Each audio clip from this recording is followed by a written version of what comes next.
ایک ماں اپنے بیٹے کو لے کر حضور غوث الاعظم کی بارگاہ میں حاضر ہوئی اور کہا کہ حضور میرا یہ بیٹا آپ سے بڑی محبت کرتا ہے، لہٰذا آپ اس کو اپنی خدمت میں رکھیے، یہ آپ کی خدمت بھی کرے گا اور آپ سے سلوک و تصوف کی منازل بھی طے کرے گا اور آپ سے پڑھے گا بھی۔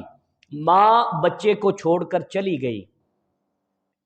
چند دن بعد ماں پلٹی اپنے بچے سے ملنے کے لیے، تو ماں نے دیکھا کہ بچے کا چہرہ زرد ہے اور کمزوری کے آثار اس کے چہرے پر نمایاں ہیں۔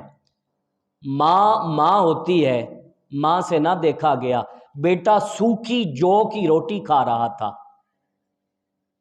ماں کی ممتا سے یہ چیز برداشت نہ ہوئی، بھڑک اٹھی، حضور غوث الاعظم کے گھر میں داخل ہوئی اور دیکھا کہ حضور غوث الاعظم مرغی کے گوشت سے روٹی کھا رہے تھے۔ ماں کا پارا اور چڑھ گیا اور کہنے لگی، واہ شیخ، آپ یہاں بیٹھ کر مرغ سے روٹی کھائے اور میرا بیٹا سوکھی جو کی روٹی کھائے۔ حضور غوث الاعظم نے فرمایا، بیٹھ جا۔ اس عورت کو بٹھا دیا، آپ بوٹیاں کھاتے رہے اور بوٹیاں کھا کھا کے وہ جو ہڈیاں تھیں وہ ایک جگہ پر اکٹھی کرتے رہے۔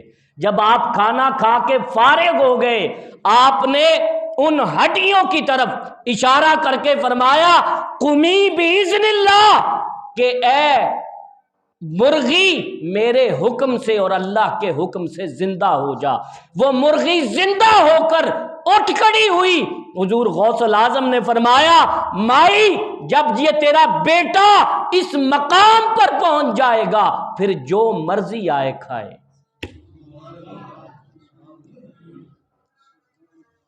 یہ اس کی محنت، اس کی ریاضت اس لیے کروائی جا رہی ہے کہ اس کو اس مقام پر لانا ہے۔